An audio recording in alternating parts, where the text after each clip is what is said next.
Good afternoon, folks. This is homework number 8 for the afternoon session. It is actually a problem from a past final exam. So what we have here is a slider which is traveling along that arm, and the arm is turning about that base. Now there are some, you know, details that I've drawn here that are totally unnecessary. All I need is to make for at least for the homework, I'm going to make it just a cylinder.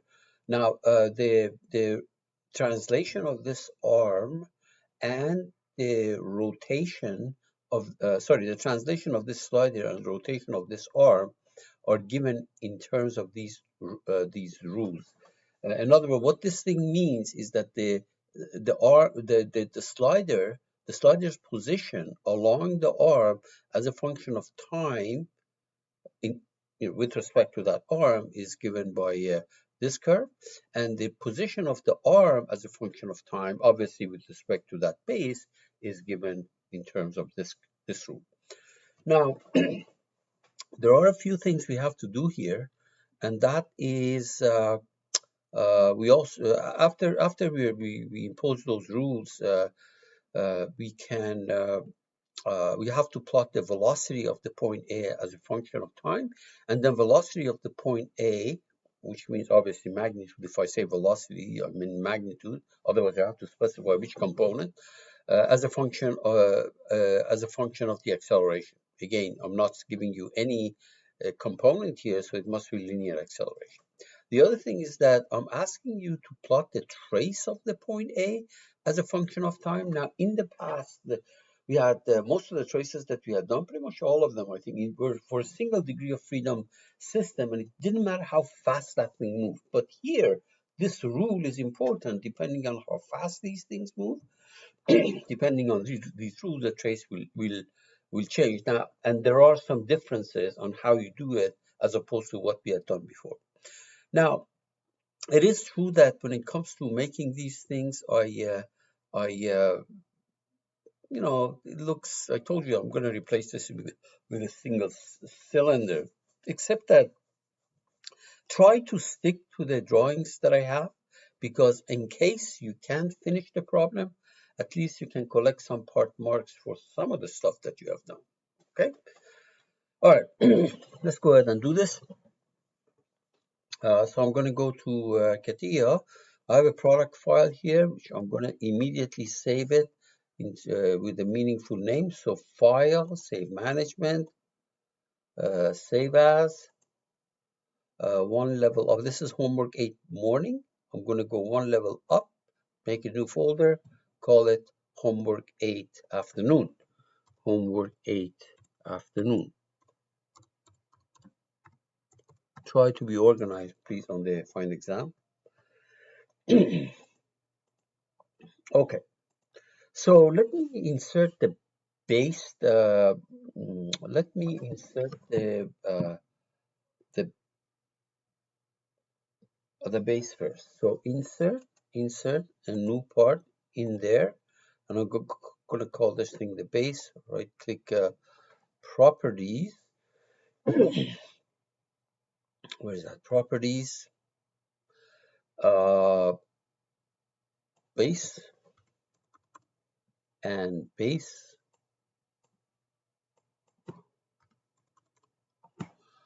Okay, so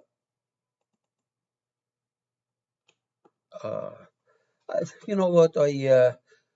For a minute, I thought that maybe I should replace this thing with a cylinder. No, I might as well do exactly like what I have here. Okay, so on that plane, I will sketch a cylinder like this, or a circle like that. Exit, pad it. Yeah, okay, so I'll make it 0.5. On that face, I will sketch 2 concentric circles.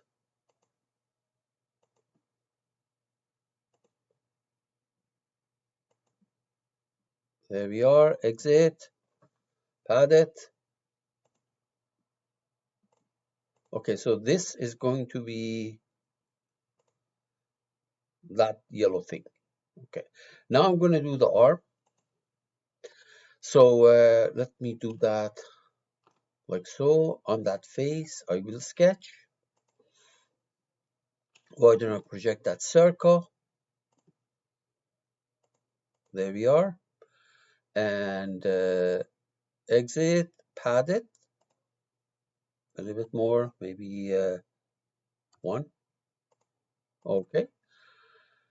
All right, now I'm going to change the color of these so that they look different. So let me change this thing to yellow, the base to yellow.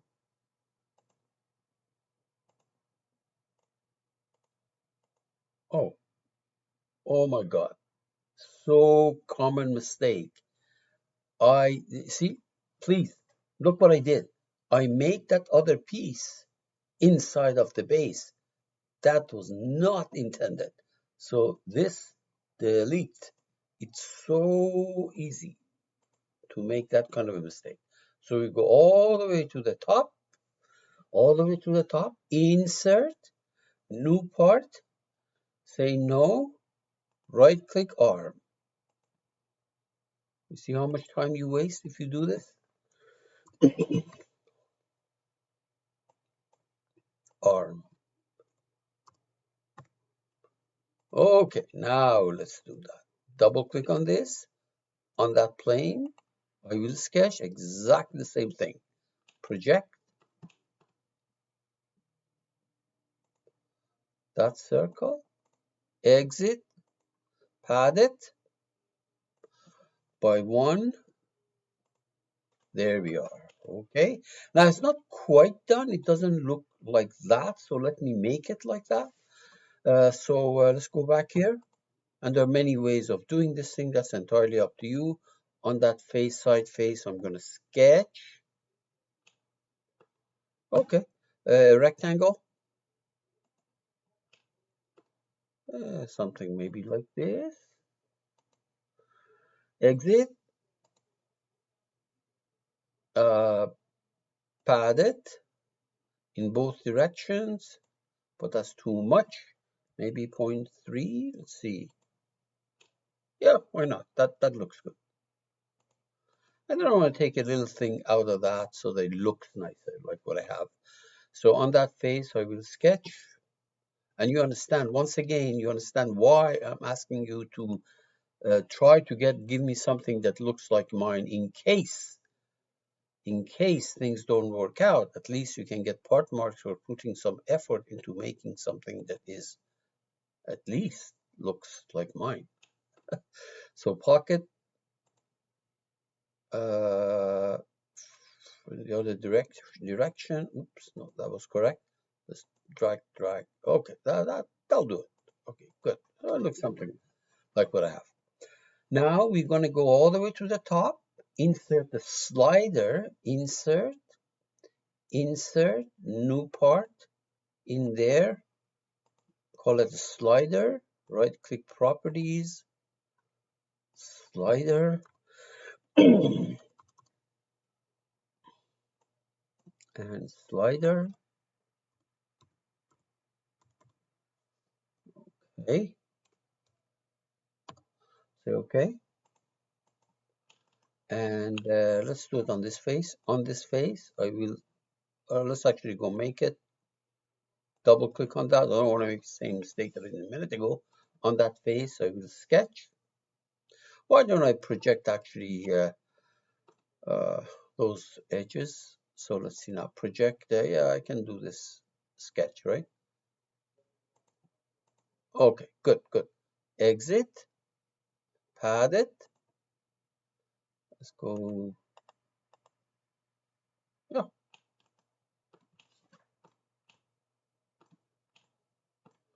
I don't know how long these things are. First of all, let me change the color on that. It just makes it look nicer.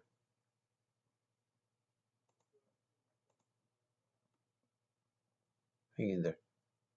Cancel. This. Right click properties. Let me give it a different color. maybe this.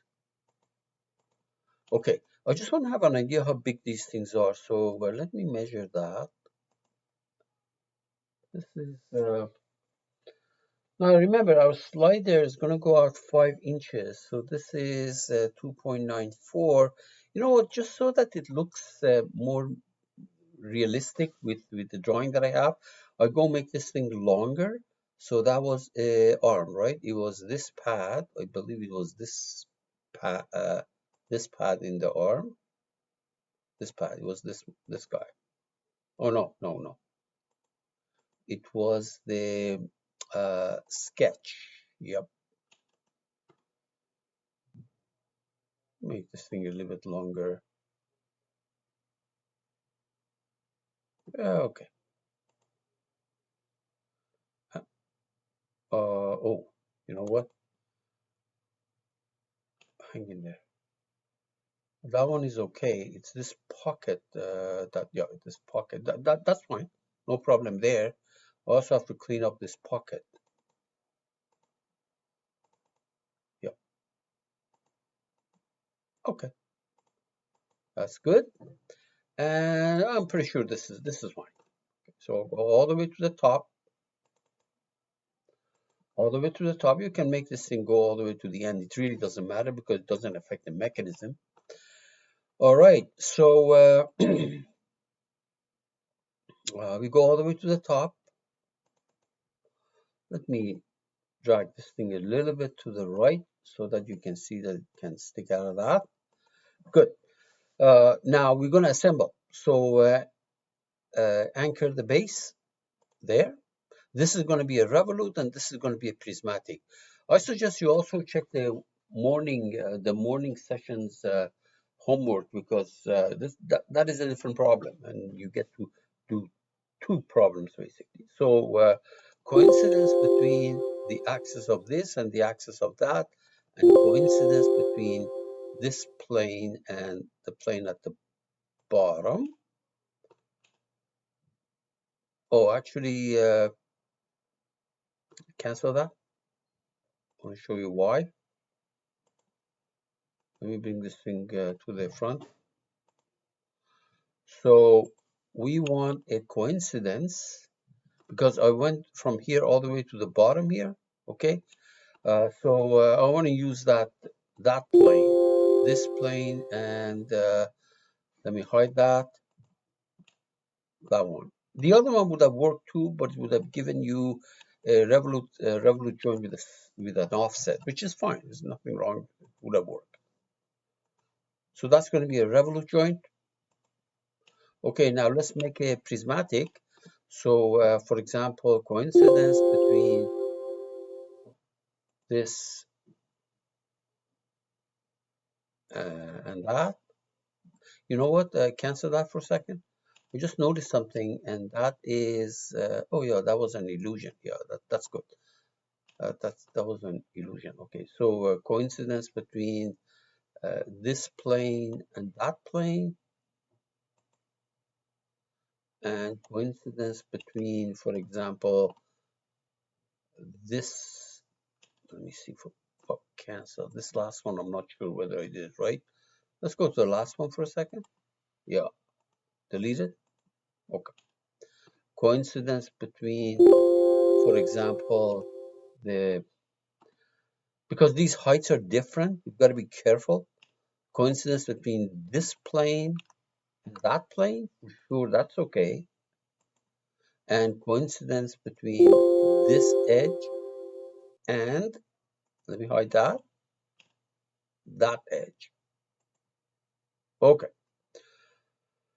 Let's bring it into the show mode. All right, I'm pretty sure this is okay. So save, floppy. Now we're going to go to digital markup, DMU kinematics, get the magic wand out,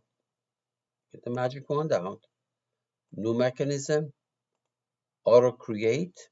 There should be 2 joints, a revolute one and a prismatic one. If not, then better find out what we did wrong, what I did wrong. Yeah, revolute and prismatic. Good. Now let me double click on this, make this thing angle driven, and double click on that, make this thing length driven. Okay, obviously mechanism can be simulated, I know that, and I can always try it, but I'm not going to. Now, we have to put these rules into our problem, okay? And remember how we do that, we go to, one way, the way I showed you is this. You go to start and you go to knowledgeware, an extremely important toolbar or application, let's put it that way, a knowledge advisor, and this will allow you to write programs, okay, right there. So you click on it. The first one, I'm going to do the translation. So translation or slider. How about saying slider? Slider, which is the translating part. And then we can start typing. Now, in the class, I mentioned that because these breakpoints are different, this is at 6 and this is at 8 and this is at 5 and this is at 9, it's wiser to write it as two rules, one for the slider, one for the arm. If these were at the same location, the breaks, then probably one rule would be okay. It'll be faster. But here, because these are breakpoint, it's more efficient to do it as two rules. That's why I broke this down into slider, and then I'll be doing one for the arm. So it says if now, if you want to see the only filter out according to the stuff for your mechanism, just click on the mechanism. It just filters it out. Okay. So if time is less than, I believe that is 6 seconds, right? 6 seconds. 6, don't forget the S. And then you say the length is equal to, double click on it, puts it there, equal to, what is that speed? It is 5 inches over 6 seconds. 5 inches over 6 seconds. Look, 5 inches over 6 seconds. So I'm going to say 5 IN divided by 6S, okay, times time. Here's the variable time. All you have to do is left double click on it, it puts it up there. Else, if, and if you forget the keyword, just click on the keywords, it tells you what it is. Else if, okay, else if the time is less than, the breakpoint is 8 inches, 8 seconds. 8 seconds. What I mean by the breakpoint is this, okay, is equal to, the length is equal to, notice that the length at the end of 6 seconds is at 5 inches, and then it begins to decrease. So I'm going to make it minus, and it's going to be 5 inches over 2 seconds, right? So you can see that 5 inches over 2 seconds, it drops down to 0 basically. So 5 IN divided by 2S, close the parentheses, times, open the parentheses, time, do not forget the shift, 6S, minus 6S, okay? And then else, which means after 8, see that the break was 8 here, after 8, so else, enter, length equal to, it is sitting at 0 inches, okay, and then plus, again it increases, and by how much? It goes to 4 inches over 2 seconds. 4 inches over 2 seconds, 4 inches divided by 2s times, open the parenthesis, time, and the break point was what is that? Was 8, right? We should always go and check this. We will. 8 seconds. Okay, let's check a few things. First of all, if time is 6, that should be at 5. So time is 6, that should be at 5. Either you put it here, you get 5, or you put it here, you get 5. Because 6 minus 6 is 0. Multiply by that, you get 5. If the time is 8, it should be 0. Time is 8. Either you put it here, you put 8 there, you will get 0. Believe me, try it. Or you put it here, and you will get 0 because 8 minus 8 is 0. Very good. Good. If there are any syntax error, it's going to pop up here. We say, okay, no syntax error. Notice that a law has been created. Slide it. Let's do another one. And this one, I'm going to call it ARM. ARM.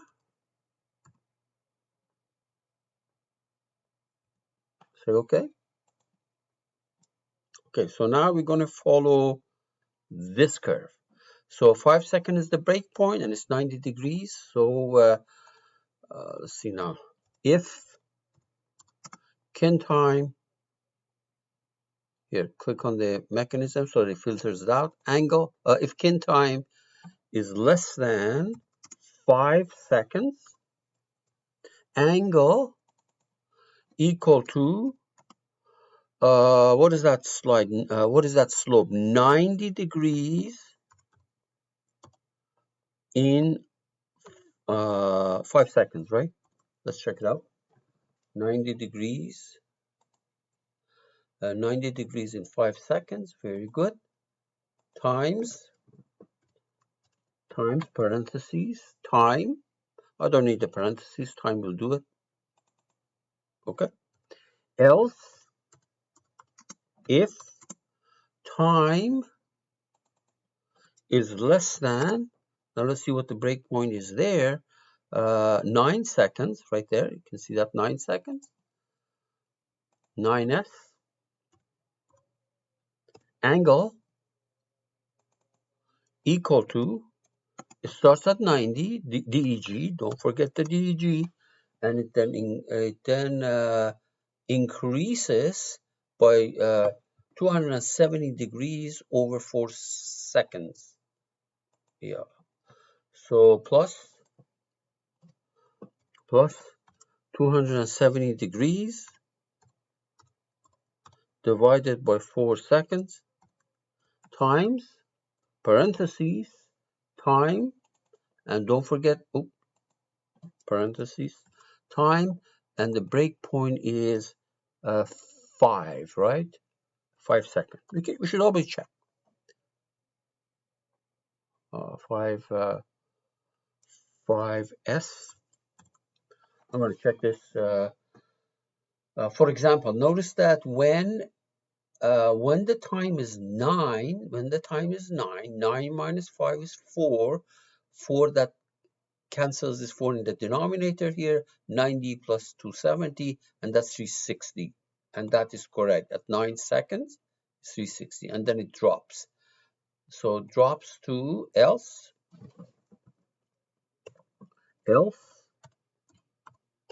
angle equal to 360 DEG minus 360 degrees in 1 second. 1 second times time, don't forget the breakpoint, minus 9s. And check it out. When the time is 10, 10 minus 9 is 1. 360 minus 360 is 0. And that's precisely where it's supposed to be, 0. This is the angle, right?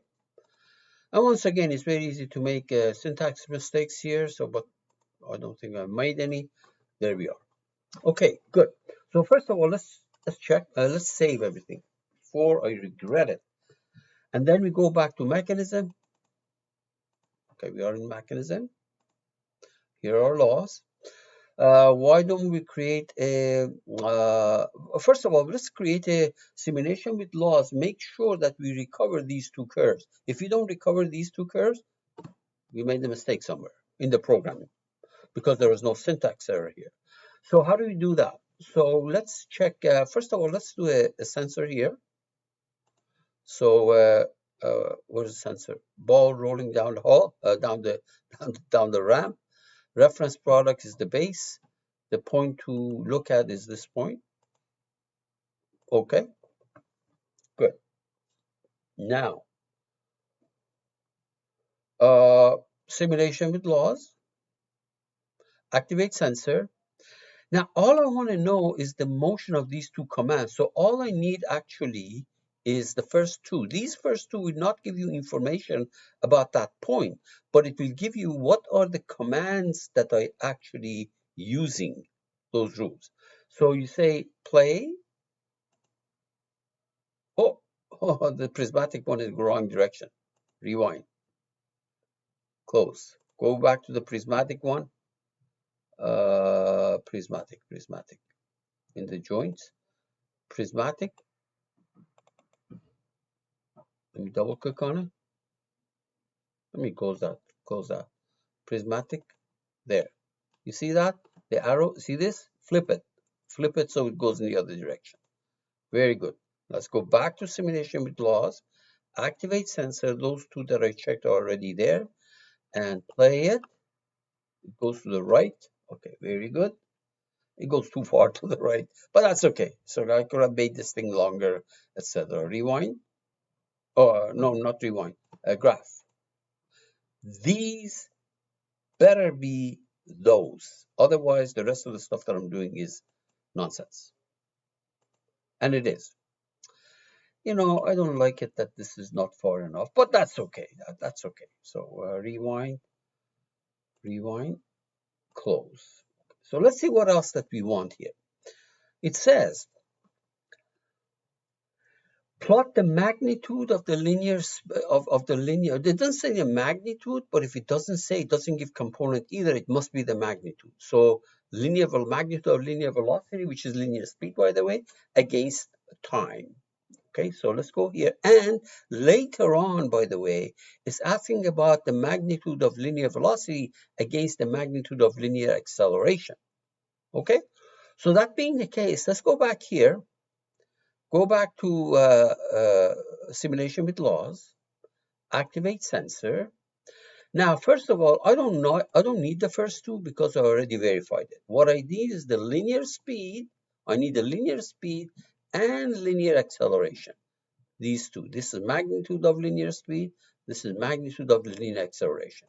And we move this thing out of the way. Okay. And we play it. Okay. Now, graphics. Now notice that it gives me two graphs. Okay, if it's confusing you, here's what I suggest. Close this, rewind, clear the history. Don't ask for acceleration to begin with. If it's confusing you, otherwise just leave it alone. It's just linear speed right there. Okay, play. Good. Graph, a single curve. Make sure you zoom out so that I can check your units, make sure it's okay. Now you do a print screen, and then you go to a Word document, and you paste it, and you save it. File, save as, browse, desktop, afternoon, right? Homework 8 afternoon. Let's check it out. I'll call it linear speed versus time. And it's going to go in that folder. Close that. Close this. Now, the other part, it says linear velocity or linear speed against the linear acceleration. Now remember, I did not ask for linear acceleration. In fact, I asked that, then I went and unchecked it so that you don't get confused. Linear acceleration, rewind, clear the history, and play. Okay, so the plot that we want is not versus time. If I say graphics, it'll give me exactly what I had originally, 2 graphs as a function of time. That's not what I want. So I go to options, customize plot, add, it says, what do you want? Well, linear speed, and on the other axis, linear acceleration. It's there. And I say, okay. So curve 1 has been created. I close it, and I say options, and there we are. This is linear, this is linear acceleration, and this is linear speed. Okay, that is the graph. Complicated, isn't it? Yes, yes. So once again, print screen, print screen.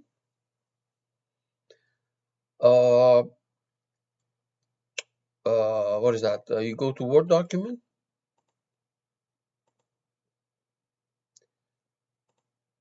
paste it, save it, file, save as. That folder afternoon, it was right here. No, not new folder. I don't want a new folder. Let me go browse. Let me go browse. Desktop. Homework 8 afternoon, right? Homework 8 afternoon. Where is it? Right there. And I call this thing linear speed versus linear acceleration. It's always to go back and check, make sure these are actually saved here, because you don't want to lose the opportunity and find out that, oh, I forgot. Let's check, minimize this, minimize that. Homework 8 afternoon, homework 8 afternoon. Yeah, these are all saved, and these are all saved. I can check it, for example, right there. This is the first one, yeah, versus time. Good, good. So we go here. We're done with this. So rewind, close. Okay. Now the only thing that I haven't done here is this one. Take okay. So magnitude of the wait a minute. Now where's the trace? Oh, generate the trace. Now, as I said, the situation with the trace is different from what we had done in the last 3 weeks, because there it was a single degree of freedom. It doesn't matter how fast these things move. So here it is different. Please pay attention to this. Before, if I clicked on trace, it will come back and say, hey, you need to have a replay. But here, if I click on the trace, you see that I can select the mechanism. Element to trace out is this point, and reference product is that base, no problem. And we say, okay, watch what happens. Whoa, whoa, complicated. So save this thing, file, save management.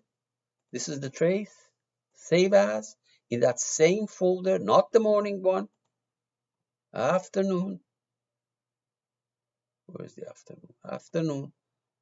There we are. We say okay. So now I can close this if I wanted to. I can bring it in. So insert existing component in there. Just morning, no, not morning, afternoon. Trace 4. There we are. Look, ooh. So you can see what happens as this thing, you can check it out. Oh, not that one. You can check it out as you, okay, let's do it a little differently. So we go to maybe 3 seconds, see where it is. There, you can see that.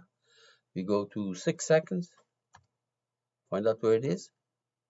Oh, not there. 6 seconds, play this. right there. You can see that. It's kind of unfortunate that I did not make this thing long enough, but that's okay. So that's pretty much it. Save it. So remember, for the trace, this is not how we were doing it previously, because previously it was single degree of freedom. Trace did not depend on how fast these things move. We had to create a simulation, compile it, etc. Here, we don't have to. Just click on the trace. It says mechanism. Okay, select the mechanism, and that's pretty much it. Good luck.